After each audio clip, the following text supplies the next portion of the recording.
this is Wednesday on our schedule here. I was waiting for y'all yesterday, so been waiting a long time for you all. But staff and team, we're excited. Thursday night football, kicking off the second part of our season here in Waco versus an undefeated number 12 ranked Baylor team, and Coach Rule and the staff, they're to be commended. They've done an excellent job. Year 3, and to go where they were when they took over the program to where they're at now, I think it's incredible. They're playing with a lot of confidence, and they're playing at a high level. I think it all starts for them with quarterback Charlie Brewer, tough, winner. I think the team really plays to his personality, and hurts you with his legs and his arms. I've known him for a long time, and tracked him really since he was young, going back to probably in elementary school. But his brother played for us at Texas Tech. Michael, one of my favorite families I've ever had the opportunity to recruit. Really bought into what we were doing at Texas Tech. He was our first commit. He was my first commitment there as the offensive coordinator, and really started a special class. I think we had 4 or 5 NFL players just on the offensive side in that recruiting class. So special family to me. I'll pull for him, except in this game on Thursday night. So they've got great team speed at the skill positions. Play 3 running backs. I think all 3 of them are threats. Maybe the most speed at wideout in our conference. They're really playing at a high level. Large number of explosive plays. They're ranked in the top 25 in numerous categories offensively. They've got the ability to rush the football. They're rushing for over 200 yards, and they're one of the top passing teams in the country. So just a well-rounded offense, and they're playing at a high level. Defensively, a veteran group. I think they start 7 seniors, 3 juniors, so 10 upperclassmen with the 11 starters. They're playing really hard, creating negative plays. Last 3 games, 13 sacks, 29 tackles for loss in the last 3 games. Forcing takeaways, I think they're 16th in the country in turnover margin. Completely changed their schematics since last season, and really playing at a high level over there. Special teams wise, they blocked 8 kicks in their last 11 games, number 22 nationally in both their kickoff team and their punt return unit. I think their returners are very capable. They've had some big returns already, and again, they have a lot of speed, a lot of team speed. That sticks out to you when you watch them on special teams. Tremendous challenge, but our guys are looking forward to it. And, to grow up watching college football on Thursday night, I believe we're the only game on, and so tremendous challenge, but a great opportunity. So with that, I'll take questions. You faced a lot of running quarterbacks recently, but is Brewer a different type running quarterback than the others, or similar to those? Well, he's different in the fact they don't call just a bunch of run plays for him. He's a guy that scrambles and takes advantage of broken plays. Different from Hurts and Ellinger and Purdy, because those teams call running plays for their quarterbacks. Baylor may do it here and there, but most of the time when he runs the football, it's broken plays. He does a great job extending them. With Brewer, he's been around and played a lot for them, kind of been on those teams that sort of took their lumps. With them at 8-0 and kind of rolling like they have you seen him kind of take the leap this year, and maybe how has he improved?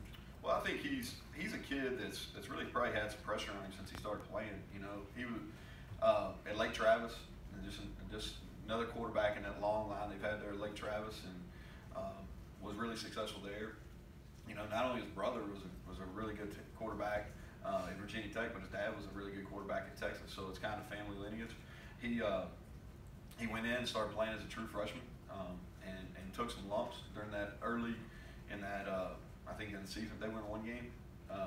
Then you could see him progress. He missed some time last year, and they were a completely different team when he didn't play. But you can see him getting better, and this year he's played at a really high level, and he's played at a high level in some of their biggest games. I thought he was really good, especially in the second half last week versus Oklahoma State, or 2 weeks ago, whatever that was. I know you're deep into Baylor, but did anything catch you off guard last week in the Big 12? You know what? And this is so Saturday was a Monday technically for us. So we were here all day. I watched very little football. I saw the end of the Texas TCU game. I saw the score of we were in a special teams meeting. Somebody told me the score of the Kansas State Oklahoma game, so I knew the outcome. And then I saw the end of the Texas Tech game on Texas Tech and Kansas game.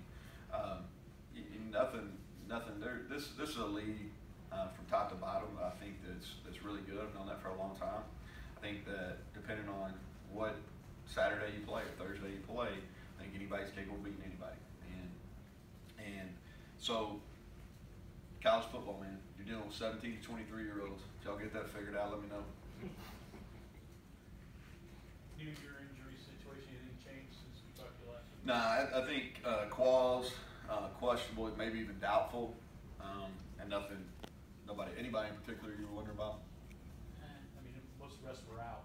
Yeah, Keith Washington will play. Chandler's out. Sean Ron's out.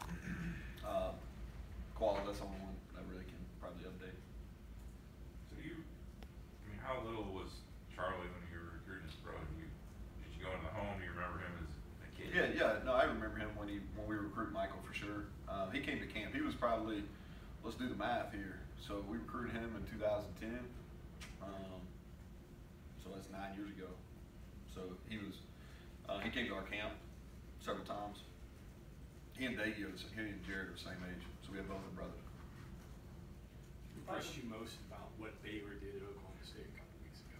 When they got down, and then they completely turned it. So they went. I don't remember exactly what the score was, but Baylor scores, Oklahoma State scores to go up, and then Baylor finished the game strong. And I think that they matched scores a couple different times, but coming from behind in that's a tough atmosphere. Fans are right on top of you, they're beating their paddle boards and all that kind of stuff, and it's I thought they showed some championship level grit right there. Maybe an example of the experience of growing up a little bit. I think, man, and again, I think Matt's done a tremendous job. He did the same thing at Temple, really turned that program around. They're playing with a lot of confidence, a lot of belief. I give Brewer a lot of credit too, because I really think when I watch them, in all three phases, you can see kind of his personality. Tough, and you see he gets, not as much this year, but maybe a year ago, really got hit a bunch and bounced back up, and I think just the competitiveness and the toughness, that's their whole team has that right now. Similarities, Michael and Charlie? They look alike. No, I mean they look alike. It's been a long time ago, man. Trying to jog my memory. I think both mobile. They both got really quick releases. Their throwing styles are very similar. They both have won a tremendous amount of games.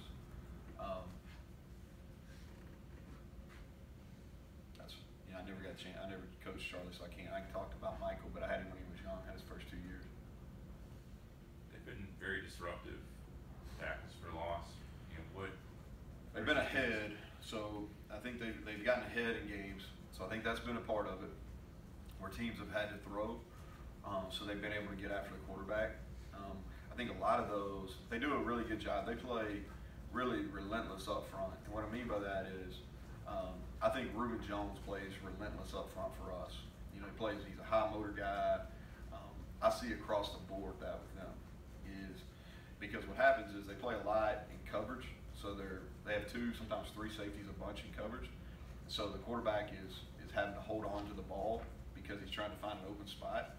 And those guys up front, even though they may only be rushing 3, they're relentless with their effort, and they're able to get sometimes second, third effort and get to the quarterback.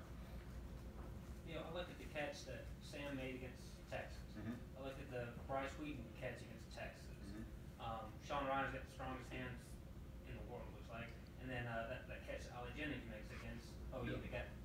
That's 4 guys that if you put them together and make it consistent, looks pretty good down there. Yeah, we got a lot of hope on offense. And people sometimes wonder, why you come in here and you're gonna get booed. We lost 3 games in a row, or you got a tail kick pretty good. I mean, offensively, I think the future's really bright for us. I think that if you look at, I think we've started as many as 6. I'm not using the F word anymore. Okay, so we got a lot of people that are playing for the first time, but I think there's a lot of hope. I think Sam James, the guy I'm excited about, didn't play very well against Oklahoma, but I'm excited about his future. Bryce Wheaton is starting to come along for him. Ollie Jennings is going to be a really good player. Winston Wright is going to be a really good player. The freshman, or I use the word again. I got to quit using that. But not the F word some of y'all were thinking about. Okay? But it's, I think, And we've got a couple that we haven't played that they got some really good experience in Monday Night Football. That, you know, defensively is where, you know, the next 2 recruiting classes are going to be critical because we're playing some older guys. Maybe it's the first time we're really playing meaningful football this year, but we've got some older guys. But I think there's a lot of hope. And I realize we haven't played very well offensively. I'm not blind to that. I get it. But there's a lot of hope, especially on that side of the ball. Texas, Oklahoma, and Iowa State losing same day, same weekend. Can you use that at all? I really don't. You know what? I don't. I just kind of here's where I'm at with our football team. Is I just want to get better. Period. I'm not spending a large amount of time on what Baylor's doing, offensive, defense, or special teams. Not because I don't respect them. I do. I'm not spending any time whatsoever looking at other teams in the league because I think for our football team is we just got to get better. You know, and I really felt like that we were making strides, all right, up through the first half of the OU game where we were getting better. Now some of it was hidden because Austin didn't play against Iowa State, but we really made some strides in that game. And just you couldn't necessarily show in the production. But I thought as a football team, really since we left halftime at Missouri, all the way to halftime at OU, we were making positive strides. All right, the second half was bad football. All right. So really all we concentrated on since we went back to work last week is let's get better. Let's get better. And so that's kind of where my total focus is right now. Kind of along those same lines, do you feel like you guys got better last week, having a little bit of extra time to kind of focus on your strengths? That's the hope. That's the hope. We'll see how we play on Thursday night. But we got some quality work. We probably did more good on good work than we did during the first time. Just because we're thin, so our scout teams aren't as good as maybe we would like them to be, just from a talent perspective. So we did more good on good work. We got a lot of work with the guys that are playing fewer snaps and the guys that are redshirted. I thought some guys, you know, are making significant increases there. But I think we did. But we got to see it on Thursday night, Microsoft. The F word again. Yeah. I'm not gonna trap you here. Go. Is that based on the observation, or is maybe a lot of guys are like, well, we got a lot of time? I think it's a built-in excuse. Okay. I think it's a built-in excuse, and I think it's a built-in excuse for our maybe those kids. I think it's a built-in excuse for our staff. I think it's a built-in excuse maybe for myself. And listen, we're a no excuse operation. It is what it is. Playing a lot of young people. But here's the deal: we played 7 games now, and we're not using that word anymore. All right, they've got 7 games worth of experience. Some of them got 5, some of them got 6, but they've all played 5 plus more games. These guys that we're really dependent on, and it's time. Or Yes, sir.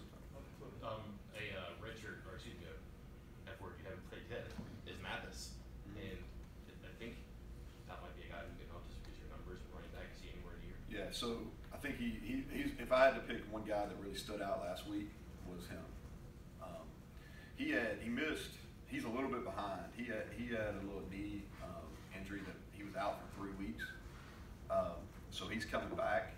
Let's see, the OU week was his first week practicing full speed, and so last week he was back in Monday Night Football for the first time in probably 4 or 5 weeks, and I thought he did a nice job.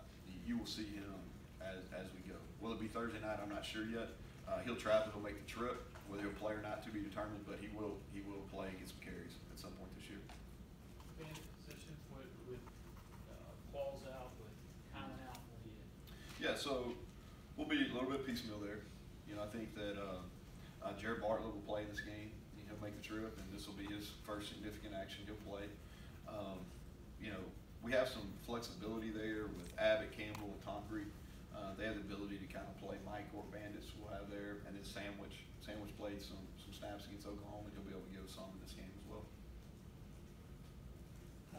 Looking at your tight ends, it seems like, obviously O'Loughlin's getting more run now, and because I guess with blocking and his short passing, not much. Giovanni, is it?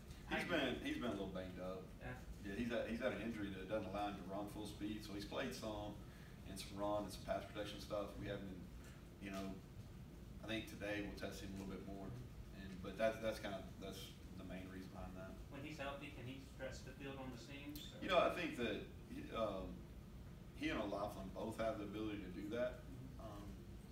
They both have really good hands. Mike is a guy that was extremely productive. You know, he's still growing into his body. Y'all heard me talk about it. He's gained 50-some pounds since he was a senior in high school. But I think his senior year combined, y'all can check this. I think he had 100+ receptions. You know, and he's got really good hands. He understands how to get open.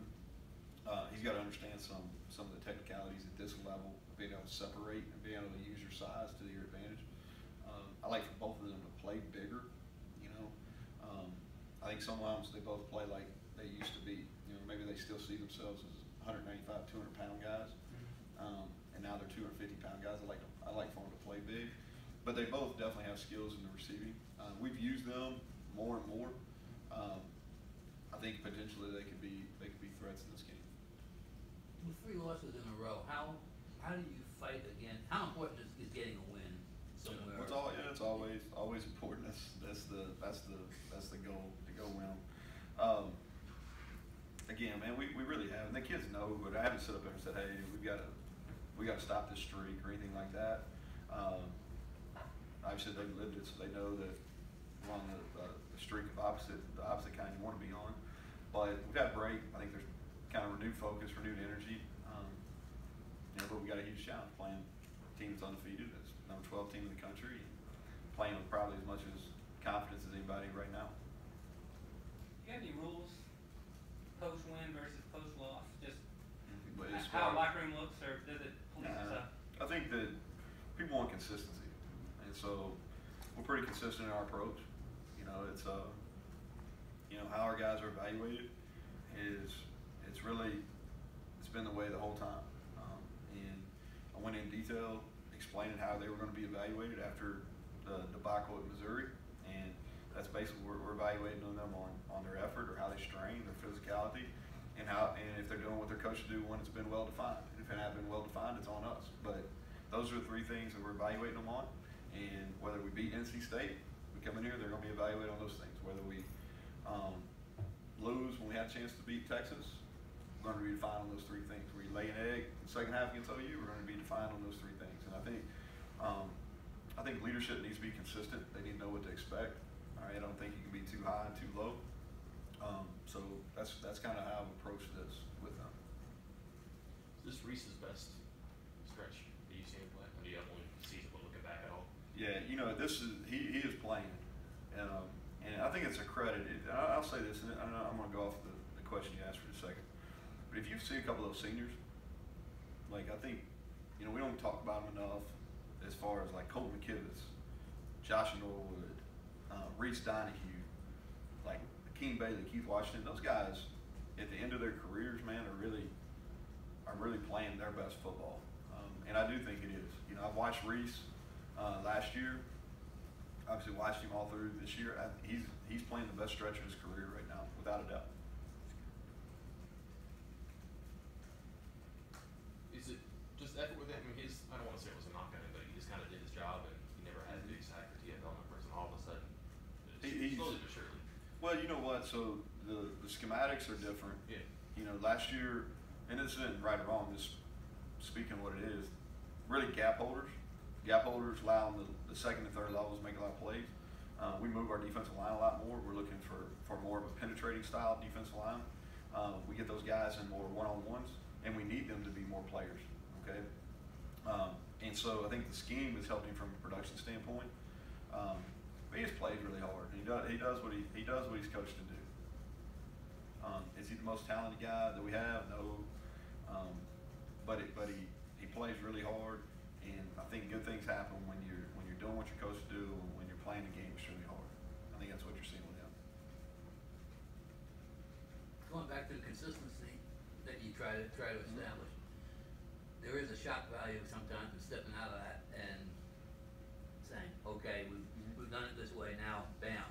Do you ever do that? Well, I think what we've had to do, really in this week preparation, is we've gone back and I think what happens is you get to the, you know, for better or worse, kind of the midpoint of the season, and especially in a season where you don't have as much depth as you would like, or maybe your scout teams don't have the talent you probably need to get on a daily look, especially on Tuesday and Wednesday. So what we have done is kind of reevaluate how we're going about from a practice standpoint and a meeting standpoint. So what we really try to strive over the last week, or really once we're into Baylor prep, is just be really efficient with our time and try not to have the guys over here in this building maybe as much as they were early in the year. Maybe not practice as long, but try to be really fast tempo in our practices and being efficient with the use of time.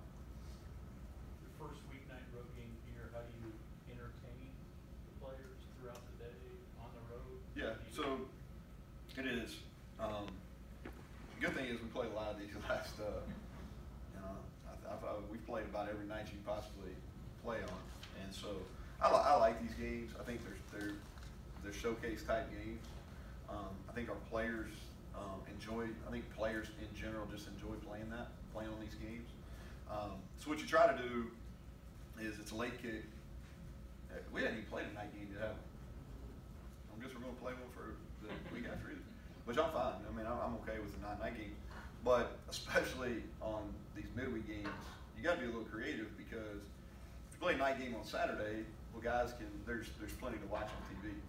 You know, unless you're in the soap operas, and there ain't a whole lot going on midday TV. So this is the one trip too where they're going to miss significant class time.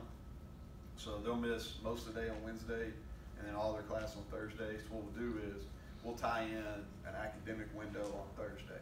All right, so that kind of normal routine in the morning, you know, breakfast, kind of some recovery time, walk through, we'll hit special teams, offense, defense, walk through, and then we'll have an academic block.